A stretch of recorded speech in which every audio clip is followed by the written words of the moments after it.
మరోసారి ట్రంప్పై హత్యా ప్రయత్నం జరిగింది. ఈసారి వైట్ హౌస్ కరెస్పాండెంట్స్ డిన్నర్లో ట్రంప్ హాజరైనటువంటి కార్యక్రమంలో ఆ రూమ్ బయట కాల్పులు జరిగాయి. వెంటనే ట్రంప్ భద్రత చూసే సీక్రెట్ సర్వీస్ వారు ప్రెసిడెంట్ వైఫ్ను అక్కడి నుంచి ఎవాక్యుయేట్ చేశారు. మీడియా పీపుల్ అంతా టేబుల్ కింద తలదాచుకున్నారు. కంప్లీట్ గందరగోళం ఏర్పడింది. ఇది వాస్తవంగా yearly event. Every year white house correspondence dinner అని జరుగుతుంది. వాషింగ్టన్ హిల్టన్లో జరిగినటువంటి ఈ డిన్నర్లో ప్రెసిడెంట్ ట్రంప్ హాజరయ్యారు. తర్వాత సీనియర్ అఫీషియల్స్ అందరూ హాజరయ్యారు. న్యూయార్క్ టైమ్స్ కథనం ప్రకారం ఒక అఫీషియల్స్, మీడియా పీపుల్ అంతా కలిపి ఒక 2500 పీపుల్ ఉన్నారు.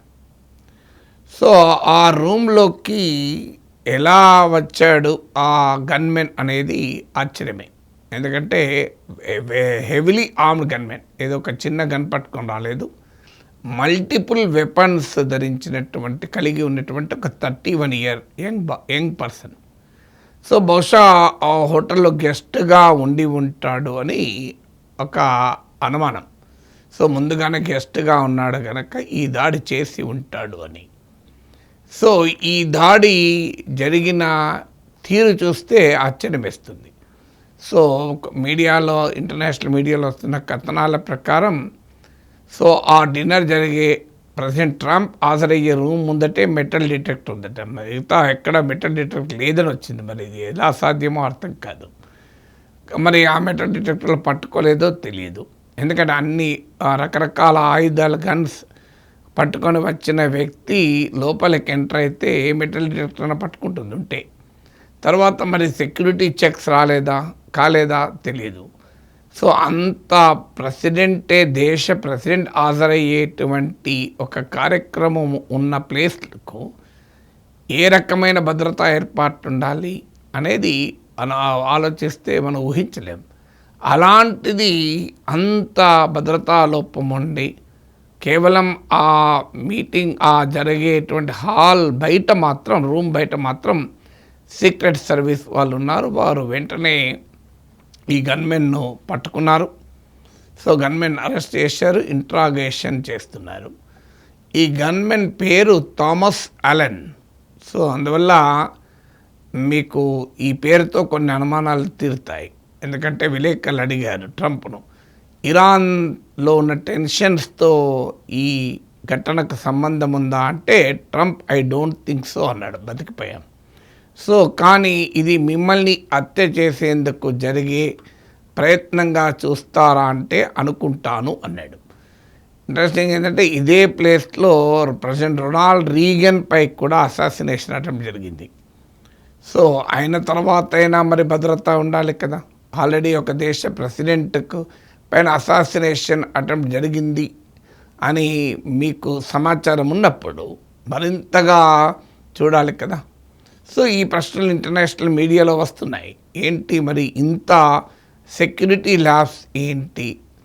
ట్రంప్ ఏమో ప్రపంచంలో యుద్ధాలు చేస్తున్నాడు. I want to make America safe, American allies safe, world safe అని.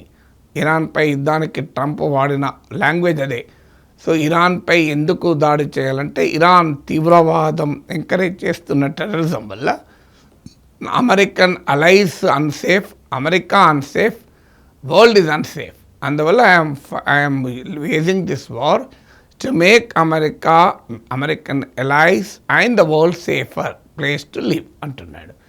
కానీ ఏకంగా వాషింగ్టన్లోనే ప్రెసిడెంట్ ట్రంప్కే సేఫ్టీ లేకపోతే ఇక అమెరికా మిత్ర దేశాలకు ఏం సేఫ్టీ ఇస్తాడు ట్రంప్ ప్రెసిడెంట్?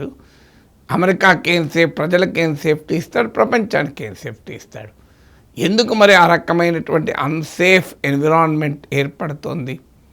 దీన్ని విశ్లేషించే ముందు మనం నిర్ద్వందంగా ఖండించాలి. ఎందుకంటే డెమోక్రటిక్ సొసైటీస్లో పొలిటికల్ వాయిలెన్స్కు ఏ రకమైన ప్లేస్ లేదు. సో ఏదైనా ఉంటే డైలాగ్ అండ్ డిబేట్లతో ప్రశ్నించుకోవాలి. కానీ నువ్వు ఎవరిపైన ఎంత ద్వేషం ఉన్నా ఆయుధాలతో దాడి చేసి చంపే ప్రయత్నం చేయడాన్ని ఎట్టి పరిస్థితుల్లో అంగీకరించలేదు. కానీ there is a pattern of political violence. మీరు లాస్ట్ 1 yearలోనే చూస్తే చార్లీ కర్క్ కన్జర్వేటివ్ యాక్టివిస్టు, ట్రంప్కి బిగ్ సపోర్టర్, అతన్ని ఒక యూనివర్సిటీలో మాట్లాడుతుంటే కాల్చి చంపేశారు. ఆ తర్వాత మిన్నసోటాలో ఒక స్టేట్ లెవెల్ లా మేకర్ కూడా ఇలాగే పొలిటికల్ వైలెన్స్కి బలైపోయాడు. ట్రంప్ పైన ఇది 3rd assassination attempt. So election campaign టైంలో కూడా చాలా త్రుటిలో తప్పించుకుపోయాడు. That was a miracle. So అందువల్ల ఈ రకమైన పరిస్థితులు, ఒకటి అమెరికన్ ఇంటెలిజెన్స్ వ్యవస్థ ఏమైంది, అమెరికన్ సెక్యూరిటీ సిస్టమ్ ఏమైంది, secret service of course president ఉన్న రూమ్లోకి ఆ గన్మెన్ వెళ్ళకుండా అడ్డుకోగలిగారు. గన్మెన్ను క్యాప్చర్ చేశారు. ప్రెసిడెంట్ను వెంటనే ఆ ప్లేస్ నుంచి తీసుకెళ్లారు. కానీ but still the first instance అతను ఎలా లోపలికి రాగలిగాడు అని ఇప్పటి వరకు ఉన్న ఇన్వెస్టిగేషన్ ప్రకారం అయితే ఇతనికి ఏ గ్లోబల్ నెట్వర్క్తో లింక్ లేదు అని సమాచారం. ఇతను కేవలం ఒక వ్యక్తి మాత్రమే, ఇతని వెనకాల ఎవరు లేరు అని. సో ఇట్స్ ఓన్లీ ఆ పర్సన్. అందుకే ట్రంప్ రియాక్ట్ అవుతూ ఈజ్ ఎ సిక్ మ్యాన్ అన్నాడు. సో కానీ అందువల్ల మెంటల్లీ ఏమైనా అన్స్టేబుల్ పర్సనా తెలియదు. ఎందుకంటే ఇతను కాలిఫోర్నియాకు చెందినవాడు, లాస్ ఏంజల్స్ ప్రాంతంలో ఉంటాడు అని కూడా సమాచారం. అతని సోషల్ మీడియా ప్రొఫైల్స్ను స్టడీ చేస్తూ వచ్చినటువంటి రిపోర్ట్స్ ఏంటంటే is a very well educated. California institute of technology నుంచి మీకు ఇంజనీరింగ్ చేశాడు. తర్వాత మీకు కంప్యూటర్ సైంటిస్టు, వీడియో గేమ్స్ను కూడా రూపొందించాడు. సో నాసా ఫెలోగా కూడా పనిచేశాడు.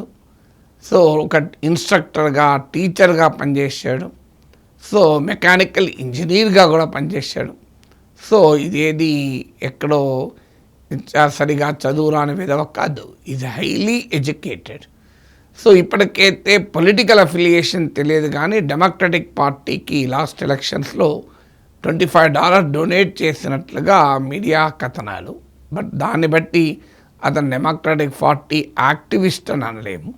అమెరికాలో ఎలక్షన్ క్యాంపెయిన్ టైంలో ఏదో ఒక పార్టీకి చాలామంది డొనేట్ చేస్తూ ఉంటారు. దానివల్లనే అతను ఒక పార్టీకి చెందినవాడు, దీని వెనకాల ఒక రాజకీయ పార్టీ ఉందని ఆరోపించడం దుర్మార్గం. ఎవరికి కూడా అలాంటి ఆరోపణ చేయలే, ఇంక్లూడింగ్ ప్రెసిడెంట్ ట్రంప్. మన దేశంలోనైతే బహుశా వెంటనే ప్రత్యర్థి పార్టీ పైన వేసేవారేమో, కానీ అది ఆ మేరకు అమెరికాలో ఇంకా డెమోక్రటిక్ వాల్యూస్ ఉన్నాయి. అందుకే ప్రెసిడెంట్ ట్రంప్ కూడా నా ప్రత్యర్థి పార్టీ డెమోక్రటిక్ పార్టీ నన్ను చంపడానికి ప్రయత్నం చేస్తుంది అనే కామెంట్స్ ఇప్పటివరకు చేయలే.